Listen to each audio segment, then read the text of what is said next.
तर आज स्वामी विवेकानंद यांची जयंती आहे आणि याचंच औचित्य साधून आपल्याशी जोडले गेलेले आहेत दामोदर रामदासी विवेकानंद विचार प्रसारक आहेत। हे योद्धा संन्यासी स्वामी विवेकानंद आणि मर्यादा पुरुषोत्तम श्रीराम या एकपात्री नाटकाचे लेखक, दिग्दर्शक तसेच कलाकार आणि कथा व्यास म्हणून त्यांची ओळख आहे।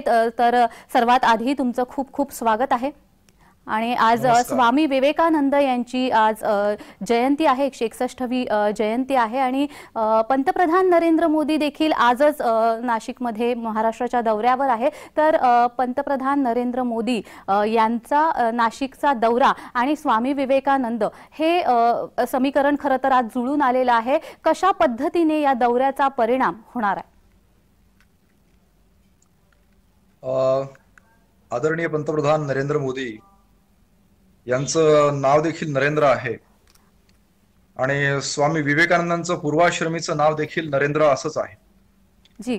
त्यामुळे दोन नरेंद्र, एक वर्तमानकालीन नरेंद्र आणि एक ज्यांनी संपूर्ण विश्वाच्या पताळावर भारतीय वेदांतिक तत्वज्ञान घेऊन गेले ते नरेंद्र पूर्वाश्रमीचे, जे नंतर स्वामी विवेकानंद झाले जी। यांनी खरंच संपूर्ण विश्वामध्ये भारतीय तत्वज्ञानाचा, भारतीय संस्कृतीचा आणि विचारांचा जो डंका आहे तो त्यांनी सगळ्या विश्वामध्ये पसरवलेला आहे आणि या गोष्टीचा आज संपूर्ण भारतीयांना अतिशय आनंद आणि अभिमानाची अशी बाब झालेली आहे। जी जी, अगदीच। आज स्वामी विवेकानंदांचे कोणते असे विचार आहेत जे आता घराघरापर्यंत पोहोचणं गरजेचं आहे?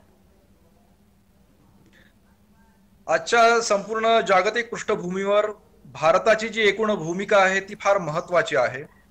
याचं कारण असं आहे की भारत हा शाश्वत मूल्यांवर चालणारा देश आहे जी। आणि संपूर्ण जगामध्ये जिथं युद्ध क्षेत्र संपूर्ण जगामध्ये बनवलं जात आहे, एक देश दुसऱ्या देशाला युद्धामध्ये ढकलण्याचा प्रयत्न करतो आहे, तिथे संपूर्ण जग आणि त्या जगाचे प्रमुख जेव्हा भारताकडे आशेनं बघतात की भारताची मध्यस्थीमुळे जगातले युद्ध थांबतील आणि भारत हा शांतता निर्माण करील, त्यामुळे भारतातील प्रत्येक नागरिकाला अतिशय परिपक्व होणं हे फार गरजेचं आहे। अगदी। आपला जो देश आहे, आपले जे पूर्वज आहेत, हे पूर्वज हे ऋषीमुनी आहेत जी। आणि विश्वाच्या कल्याणासाठी ऋषींनी निर्माण केलेले जे विधान आहे ते विधान वर्तमान काळामध्ये ते कार्यान्वित करणं हे प्रत्येक भारतीयाचं कर्तव्य आहे। अगदी। तुम्ही जर आपल्या देशातील ऋषीमुनींची जर परंपरा बघितली, राम असतील, कृष्ण असतील, बुद्ध असतील, महावीर असतील, सद्गुरू नानकदेव असतील, त्यांनी शाश्वत मूल्य या जगाला दिलेली आहेत, भारताला सांगितलेली आहेत। त्या शाश्वत मूल्यांचं चिंतन करणं, ध्यान धारणेचा आणि समाधीचा अभ्यास करून स्वतःची प्रज्ञा आणि प्रतिभा जागृत करणं, कारण भारत या शब्दाचाच अर्थ आहे की जो प्रतिभेमध्ये, जो ज्ञानामध्ये, जो स्वरूपामध्ये रममाण झालेला आहे तो देश, त्या देशातले नागरिक आपण, तो भारत देश आहे। आणि हा नुसता देश नाही, एक राष्ट्र आहे। राष्ट्र तेव्हाच होतं ज्यावेळेस त्याला एक सांस्कृतिक मूल्य असतं। ती तपश्चर्या आपण आता ज्या पद्धतीने आपल्या पूर्वजांनी ती तपश्चर्या व्यक्त केली आणि भौतिक आणि आध्यात्मिक पातळीवर संपूर्ण जगामध्ये एक समृद्धी आणली आणि विश्व कल्याणाची संकल्पना मांडली, ती जबाबदारी आपण त्यांचे वंशज म्हणून आपल्यावर येऊन ठेपलेली आहे। म्हणून राजकीय असेल, सामाजिक असेल, प्रशासकीय असतील, प्रत्येक क्षेत्रामध्ये परिपक्व पातळीवर व्यक्त होणं, विचार मांडणं हे आज जबाबदारीनं प्रत्येक नागरिकाची गरज आहे असं मला वाटतं। जी, अगदीच दामोदरजी। अमेरिकेमध्ये देखील शिकागो येथे जागतिक सर्वधर्म परिषद जे झाली त्यामध्ये स्वामी विवेकानंदांचं भाषण गाजलं। अमेरिकेमधल्या माझ्या बंधू आणि भगिनींनो इथपासून ते भगवद्गीतेमधील ज्या सिद्धांताचा त्यांनी पुरावा दिला, असे अनेक उद्गार विवेकानंदांच्या मुखातून तिथे बाहेर पडले। या संदर्भात तुम्ही काय सांगाल? स्वामीजींचं जे शिकागो मध्ये भाषण झालं 11 सप्टेंबर 1893 या दिवशी, त्यावेळेला त्यांना त्या भाषणाची त्यांनी खरी तर तयारी केलेली नव्हती। ते स्वयंस्फूर्त अशा पद्धतीचं अतिशय ओजस्वी वाणीमधलं ते व्याख्यान होतं आणि ते व्याख्यान ऐकून तिथे जमलेले जे 6-7 हजार निवडक स्त्री पुरुष होते अमेरिकेतले, ते अतिशय अचंबित झाले आणि त्या एका व्याख्यानामध्ये भारतीय धर्माचं, संस्कृतीचं, वेदांताचं सारभूत तत्वज्ञान स्वामीजींनी तिथे मांडलेलं आहे। स्वामीजींनी त्या व्याख्यानाचं सारभूत तत्वज्ञान असं मांडलं की ज्या प्रकारे अनेक नद्या एकाच समुद्राला जाऊन मिसळतात, त्याप्रमाणे अनेक भावधारा या एकाच सत्याकडे घेऊन जातात. अगदी. म्हणून पंथामध्ये जी काय कट्टरता, धार्मिक जे विद्वेष आणि एकमेकांची निंदा नालस्ती करणं, एकमेकांना पाण्यामध्ये बघणं, एकमेकांना संपवण्याची भाषा करणं, हे अपरिपक्वतेचं लक्षण हे आपलं भारतीय तत्वज्ञान नाहीये. म्हणून त्या भाषणाचा जो सूर आहे स्वामीजींचा तो हाच आहे की आपण हे जे सगळे कट्टरतेची राक्षस आहेत ती एक दिवस नष्ट होतील आणि या संपूर्ण विश्वामध्ये ही जी काही मैत्री, करुणा, बंधुता, प्रेम ह्या ज्या काही शाश्वत मूल्य आहेत हे ह्या वेदांत तत्वज्ञानामध्ये व्यक्त झालेले आहेत, भगवद्गीतेमध्ये व्यक्त झालेले आहेत. हे सगळं तत्वज्ञान माणसाला कधी ना कधीतरी शाश्वत सत्याकडेच नेणारे आहेत. याच तत्वज्ञानाचा पुरस्कार करणं आज वर्तमान काळामध्ये आवश्यक आहे. जी जी अगदीच दामोदरजी. आणि याच अनुषंगाने मला अजूनही तुम्हाला विचारायचं आहे की जगाच्या पाठीवरील सर्व देशामधल्या आणि धर्मातील पीडित आणि गांजलेल्या लोकांना आश्रय देणारा देशाचा नागरिक असल्याचा मला अभिमान आहे, असे उद्गार त्यांनी आपल्या भाषणामध्ये काढले होते. आणि त्यांच्या त्या भाषणातून आपल्याला भारताविषयीचा, राष्ट्राविषयीचा आपल्या अभिमान दिसून येतो. इथे मी हा संबंध पंतप्रधान नरेंद्र मोदी आज खरं तर नाशिक दौऱ्यावर आहे आणि त्याच्याशी जोडू इच्छिते. खरं तर विदेशामध्ये जाऊन पंतप्रधान नरेंद्र मोदी हे जेव्हा भाषण देत असतात, संबोधित करत असतात, त्यावेळी त्यांच्यामध्ये देखील भारताविषयीचा ओसंडून वाहणारा अभिमान त्यांच्या प्रत्येक संबोधनामध्ये आपल्याला जाणवतोय. तर भारताविषयीचा त्यांचा हा दृष्टिकोन कशा पद्धतीने युवा वर्गाला प्रेरित करतो? नक्कीच पंतप्रधान ज्या वेळेला जगामध्ये गेले त्यावेळेस आपण बघितलं असेल की त्यांनी भारतीय संस्कृतीचं तिथे एक प्रदर्शन केलं असं आपण म्हणूयात की ज्याचा एक अतिशय सकारात्मक प्रभाव तिथल्या लोकांवर पडलेला आहे. अगदीच. आणि त्याच्यामुळे ते जग देखील एका वेगळ्या भावनेनं, आज मला सांगा अरब देशामध्ये मंदिर उभं राहत आहे, ही फार मोठी विलक्षण गोष्ट आहे. ही कल्पनाच आपण करू शकत नव्हतो. किंवा अनेक देशांमध्ये आपण बघतो आहोत की वेदांतामधल्या सूत्रांचा अभ्यास जागतिक स्तरावर आता होऊ लागलेला आहे. भगवद्गीतेतल्या अनेक सूत्रांचा अभ्यास होतो आहे आणि अनेक वैचारिक स्तरावर लोक याचा स्वीकार करतायत, कारण ही शाश्वत मूल्य आहेत. पंतप्रधान परदेशामध्ये गेले त्यावेळेस त्यांनी भगवद्गीता सप्रेम भेट म्हणून दिली दुसऱ्या देशातल्या प्रमुखांना, किंवा दरवेळेला ते जातात त्यावेळेला ते काही ना काहीतरी असं भारतीय, तिथे भारतीयता व्यक्त होईल अशा पद्धतीचं त्यांच्या भाषणामध्ये असतं. वसुधैव कुटुंबकम ही जी संकल्पना आपल्या वेदांमधली आहे, वेदांतामधली आहे, की आज आपण बघतो आहोत की संपूर्ण पृथ्वीवर माणसानं ज्या प्रकारच्या वैचारिक अराजकतेचं भौतिक पातळीवर प्रदर्शन केलेलं आहे की ज्याच्यामुळे ही पृथ्वीच अक्षरशः धोक्यामध्ये आलेली आहे. आणि आपण बघतो आहोत की अनेक ठिकाणी वर्षण अधिक प्रमाणात पाऊस पडणं, न पडणं, किंवा वातावरणातील बदल, या सगळ्या पातळ्यांवर जाऊन भारत आपली भूमिका मांडतो आहे. आणि पंतप्रधान देखील मध्ये ज्या पद्धतीने G20चा परिषद भरली, जागतिक स्तरावर पर्यावरणाच्या संदर्भामध्ये देखील आपल्या भारतीयांनी पूर्वी काय विचार केला असेल, कारण वसुधैव कुटुंबकम याचा अर्थ काय, त्याच्यामध्ये जीवजंतू देखील येतात, फक्त माणूस येत नाही. त्यामुळे ह्या सर्वांगाला स्पर्श करणारे अशा पद्धतीचे विचार जे भारतीय आहेत ते वेळोवेळी पंतप्रधानांनी जागतिक विश्वाच्या मंचावर जाऊन मांडलेले आहेत. आणि याच पद्धतीचे विचार स्वामी विवेकानंदांनी देखील मांडलेले आहेत आणि त्याच्या आधीच्या सर्व महापुरुषांनी मांडले. म्हणून सामान्य माणसांच्या मनामध्ये आज नक्कीच आपल्या पंतप्रधानांच्या विषयी अतिशय गौरवाची आणि अभिमानाची अशी भूमिका आणि भाव विचार हे निर्माण होणं खूप स्वाभाविक आहे. जी जी अगदीच दामोदरजी. आणि खरं तर तुम्ही जसं म्हणालात की वेदांत म्हणा किंवा योग म्हणा, हा इथून, याचं मूळ इथे आहे, भारतामध्ये आहे आणि इथून ते विदेशामध्ये गेलेलं आहे. मात्र असं नाही वाटत का की कुठेतरी विदेशामध्ये आता त्याचा प्रचार प्रसार होतोय, मात्र इथे कुठेतरी अजूनही कमतरता त्या सगळ्याची जाणवते? आपल्याला काय वाटतंय?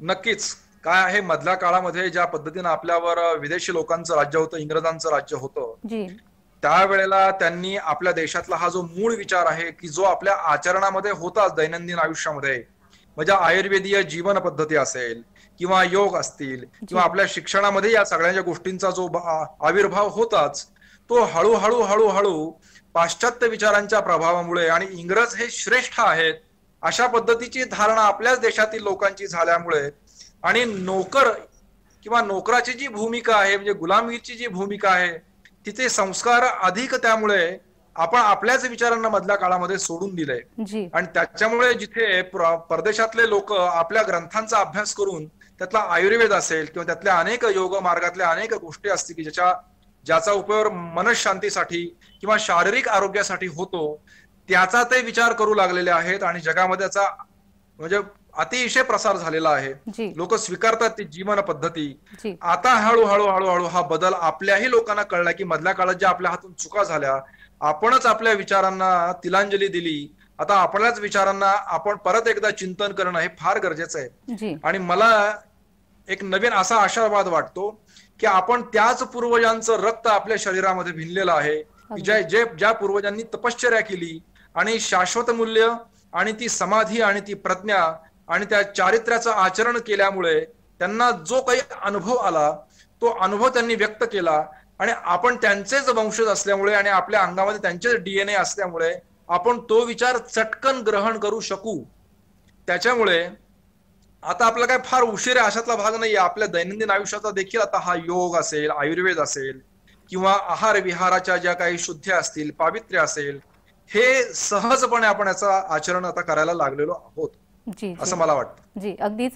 याच अनुषंगाने आणखी मी विचारेन ती म्हणजे आत्ताचा जो युवा वर्ग आहे, खरं तर स्वामी विवेकानंदांचे असे अनेक विचार आहेत की जे प्रत्यक्षात आणून आपलं आयुष्य सफल करू शकतो खरं तर आपण. पण सगळेच नाही, पण हाताच्या बोटावर मोजण्या इतके जे काही युवा वर्ग आहे जो चुकीच्या मार्गाला लागलेला आहे आणि त्यांना तुम्ही काय मार्गदर्शन करा? स्वामी विवेकानंद काय म्हणाले की युद्धाच्या क्षणी मनुष्य असाधारण व्यक्त होतो, जी पण छोट्या छोट्या कार्यामध्ये देखील तो कसा समता युक्त चित्तानं शांत चित्तानं व्यक्त होतो हे फार महत्वाचं असतं. जी त्यामुळे स्वामीजींनी वेदांताचा प्रचार केला. ते म्हणाले की आजकाल असं म्हणतात की आम्ही फार बिझी आहोत, आम्हाला बिलकुल वेळ नाहीये, पण तुमच्यापेक्षाही जास्त बिझी हे पूर्वीच्या काळातले हे राजे महाराजे आणि राजर्षी होते ज्यांनी वेदांतातली अनेक सूत्र आपल्याला दिलेली आहेत. जी म्हणजे आपण कार्यामध्ये व्यस्त आहोत, पण आंतरिक एक समता, आंतरिक एक गहन शांतता प्रस्थापित करणं हे वेदांताचं लक्ष्य आहे. आणि म्हणून स्वामीजी जे युवकांना सांगतायत की तुम्ही रोज व्यायाम करा. म्हणजे एक वेळ तुम्ही भगवद्गीतेचा अभ्यास बाजूला ठेवा, पण मैदानावर जाऊन तुम्ही फुटबॉल खेळा, स्वतःचं शरीर बलवान करा. आज नचिकेता समान 100 जरी युवक मला मिळाले तर सगळ्या जगात मी क्रांती घडून आणीन असं स्वामीजी म्हणाले. अतिशय शरीरानं बलवान युवक पाहिजे, ज्यांच्या नसा पोलादी आहेत, ज्यांचे स्नायू लोखंडाचे आहेत आणि ज्यांचं मन वज्र धातूचं बनलेले असे युवक मला हवे आहेत. म्हणून स्वामीजींच्या स्वप्नातला जो युवक आहे हा शरीरानं बलवान आहे, जो चारित्र्यवान आहे आणि जो आपल्या पूर्वजांच्या वेदांतिक विचार जे माणसाला वसुधैव कुटुंबकम ही जी संकल्पना प्रत्यक्षामध्ये उतरवण्यासाठी क्षमतायुक्त बनवतात, अशा पद्धतीचा तो क्रांतिकारक युवक हा स्वामीजींना अपेक्षित आहे. आणि असा युवक आज प्रत्येकानं शारीरिक, मानसिक, बौद्धिक, आत्मिक सर्व स्तरावर स्वतःला विकसित करावं आणि आपल्या पूर्वजांच्या या सगळ्या चिंतनाचा अभ्यास करावा. स्वामी विवेकानंदांची पुस्तकं वाचावीत, व्यावहारिक वेदांत असेल, त्यांचे शक्तिदायी विचार असतील. तर आजच्या या परमपावन 12 जानेवारीच्या या दिवसाच्या निमित्तानं मी युवकांना आवाहन करतो की त्यांनी छोटी छोटी पुस्तकं आहेत, त्यांनी ती वाचावी, चिंतन करावं आणि त्या पद्धतीनं आचरण करावं. जी खरं आहे दामोदरजी. माझा पुढचा प्रश्न खरं तर हाच होता की पुस्तकं वाचावीत. आता आपण खरं तर डिजिटल युगामध्ये आहोत. पुस्तक हातात घेऊन खरं तर वाचलं जाणं हे फार कमी होतं आहे. म्हणजे एखाद्या वाचनालयामध्ये जाऊन पुस्तकं घेणं, वाचणं हे फार कमी झालेलं आपल्याला पाहायला मिळतंय. त्यामुळे हातात पुस्तक घेऊन वाचण्याची जी वृत्ती आहे ती आपल्याला कुठेतरी कमी झाल्यासारखी वाटते. तर अशा वेळी तुम्ही युवांना काय मार्गदर्शन कराल? कसं आहे की पुस्तक वाचनाची प्रत्यक्ष हातामध्ये पुस्तक घेता येत नाहीये.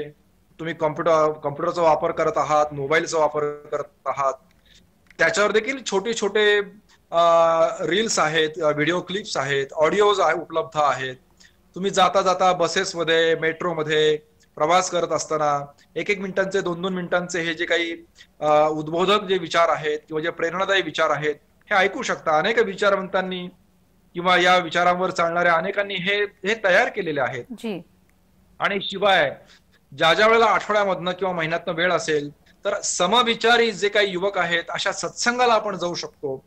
आपण कुठेतरी विकेंडला पार्टीला जातो किंवा कुठेतरी फिरायला जातो, तर याबरोबर ते जाऊ नये असं माझं म्हणणं नाहीये. पण 15 दिवसातनं महिन्यातनं आपण आपल्या जवळच्या अशा सत्संगाला, जिथे स्वामीजींचे विचार व्यक्त केले जातात अशी केंद्र आहेत, असे मठ मंदिरं आहेत, तिथे जाऊन तिथील स्वामीजींच्या विचारांचा प्रचार करणारी जी काही मंडळी आहेत, मित्र आहेत, त्यांच्याशी आपण नातं जोडून त्यांच्याबरोबर चर्चा केली, त्या विचारांवर चिंतन व्यक्त केलं, आपल्या शंकांचं समाधान केलं, तर मला नक्कीच वाटतं की मार्ग निघेल.